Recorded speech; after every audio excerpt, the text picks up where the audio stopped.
Phone Ashafuni say, and ne me Prophetess LOIS ADOM YEBOAH Oda Adom Bia Prayer Ministry no afibia a brand new be tired donations and ya fit because if you walk out to be 2 times 3 times in a year timikasa afibia na me man kan ye na aka ya mame na ye nyame so fese ne ye hia na onsanye adoye mama ye mo akwaba eba Kumasi Central Prisons e won se no be ya adoye de ne kan wa ma obeye sa adoye yo yada Awurade Nyankopon ase me ye nyame nipai osofo na wasimidifo yi enye me dwumadi e wa Awurade mu nko ane se me ye difo dwuma atena sorry dem ana edem na emom ebra no se de Onyankopon asam eka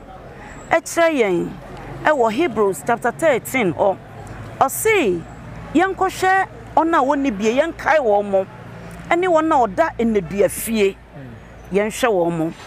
yekai se Matthew 25 so Yesu ka asem bi sa se me da fie asem amehwe me asansem wenyina na me hu se ampa nyame adwuma no nya ne se me hye nkomo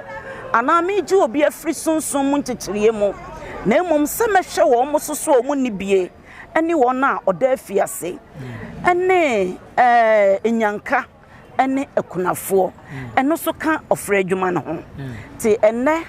ayenya mefe se de wo kan aye no se ebra no afiwe ya ye no 2 times ane ye de be first one ekoye wo children's home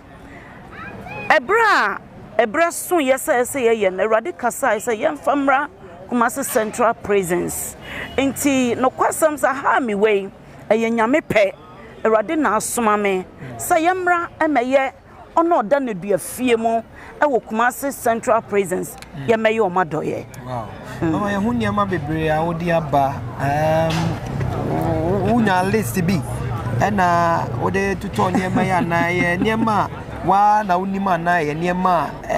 se bi wo mo prisons wo hia na unya list ai no kwasam se bra Awurade ede mai na me wa kwantu mu kakra ti me wo hwa na nyame nkonko ne me kasa se yentumi manesa adisa ye ba ebe hu wom okay ezansa na me wa kwantu mu nti na o sa me soma ma me ba sofo ba kon enso eba no bedi hu dwuma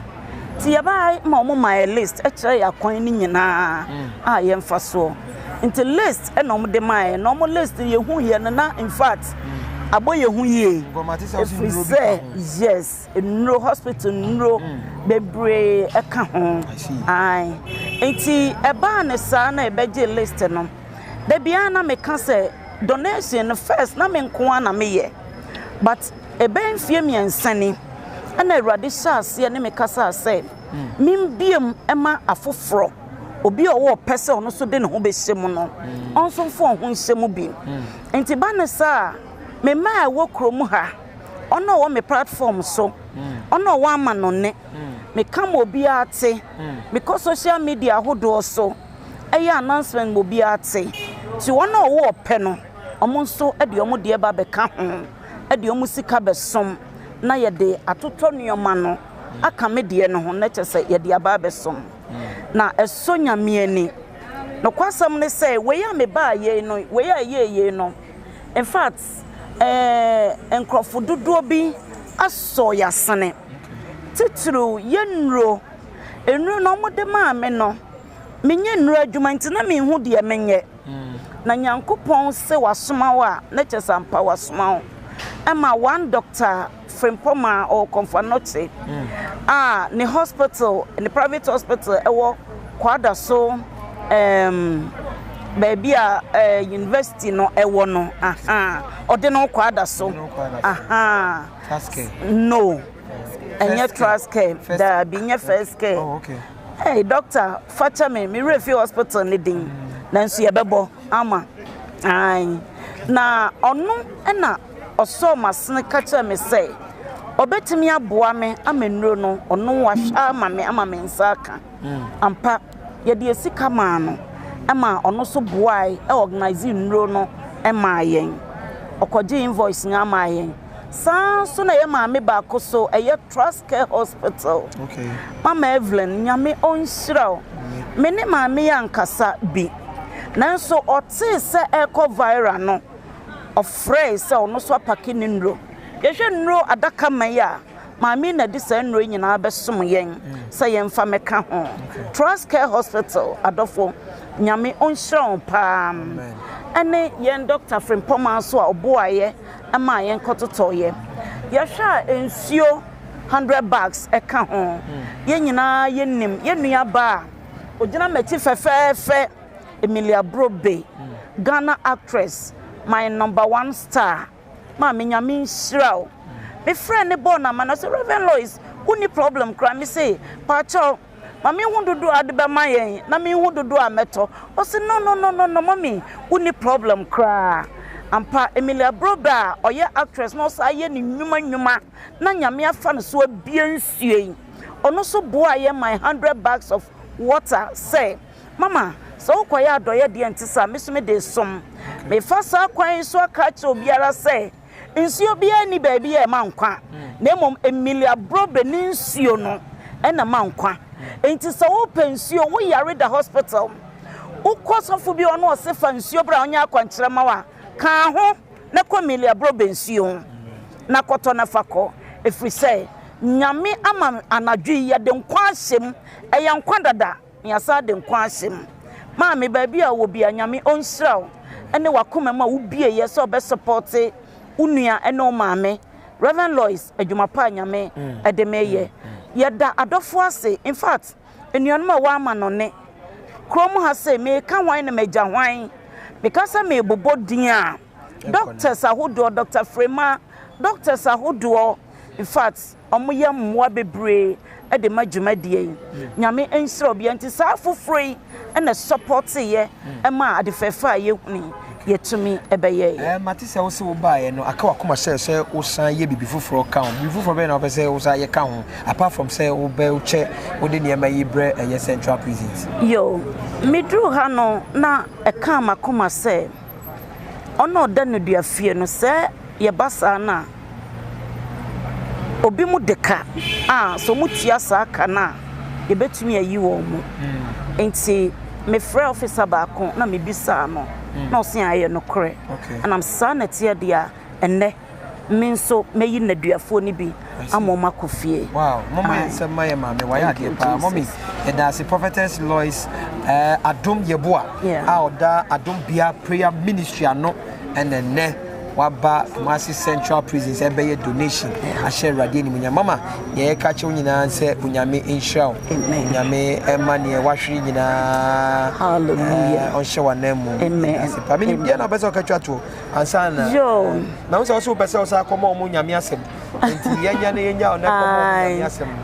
dia me pesa me ka etwato ene se obi eda prisons anande duafia eto da bia enye wo nyina na ye onaso odinti ana di oma ba beda ha obi wo ye esan obi wo ye ntwato so obi akro oni ni nua efie na problem ba ya wa ba be ne ho aka adwamu adofo no mesre se enkrofo ye donation bebre so hama unso mo da prisons no afofro nkai wo mo inti bra me boda rosa mama ye mo no me kan say prisons papa yo no unko a wontumi enkoye inti se breba ne se na sa konya ba na wotia ese otumi na do ho ehyemu bi ti me de me kan say ma ye nyi omo da na duafie no totwene obia sorry a me ko children's home ho na me koya adoye obia so nanso so nyame na ne kunwe mu so ho children's home no Bible mu na dua form force so no e wo Bible mu enti de American say mumma yenkai omomu da na dua fie prisons ye didi a yenkai wo mu ye sentade a yenkai wo mu ye front-ma yenkai wo mu sanitary pass in fact pad mano wa ha no ohia in fact eneme bakra na me sumisi awrade nneoma na me pesa metono mentimi afford because na ma say dates e the letters abani ade na minim say ebra bia ma men samra ha no enuama na nkwa ha if say yenyankopon be gina machi ama bibia me pese me ye bia no metumi aye e wo Yesu din mu amen so come on nyame asem but I must say asem we say any help us you want to say we sha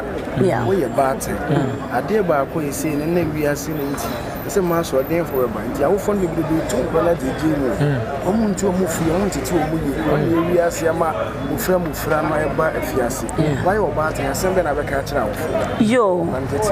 no kwasam ni say asem a me ka kira abatan ni say in fact mofra so den fo na nyame ka ho asem no nyame asem nti se de tie bi ewom na so batan wa yam sisi na onna na oni di na onnom na bom paye ma ne ma no nyame beje on na simple ekoba se wo ba ekura so den honhom a ento na jeje mu na emu brebre aka ne bra wo nchen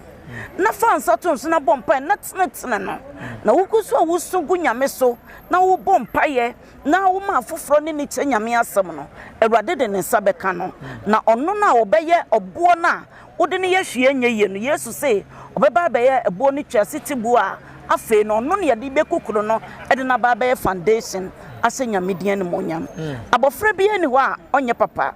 abofra bi eni ho a wasei na mom ya ba tan no ye na sakoba say yantimi ankra wo mo a na emofra na wieye aba be wiye presence te yesresa about ano mama ye ni enkoye ma no ho na yemfa mpaibo ensom won na awurade ebehye ne die ne onyam mekai ba tan bi a na ne ba asase ye koro no sem enti na ontena fie na minim de ye ohun se onko mpaibo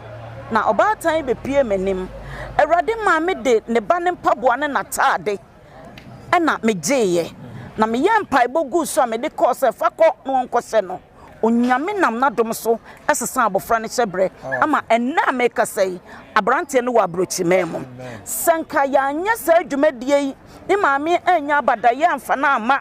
ama nyame nkonkran mama kwankyere ya anya amana ke bia enna me kasai ka abrante ne koni ho sa na batan bi so frame o se mama sanya wanka me bai sa brinka wawu ananko dem isansa na ne hyebro nye na brabo nye na awurade ka makoma ma me twene ba me ho se de abrabo ne tie bia ama ene wabe ni petitiri a wodi ne ye bibie yeye enti abofra bia ni wa wasei na emum matan yenya akomatoyem na yemfantete yema no amen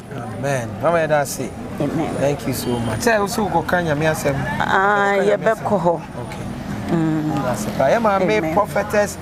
LOIS ADOM YEBOAH oda Adombia Prayer Ministry International ano na mote ne nka no ne so nyame ni so be ya do ye wo KUMASI Central Prisons amen nti nyema ode abanie prison for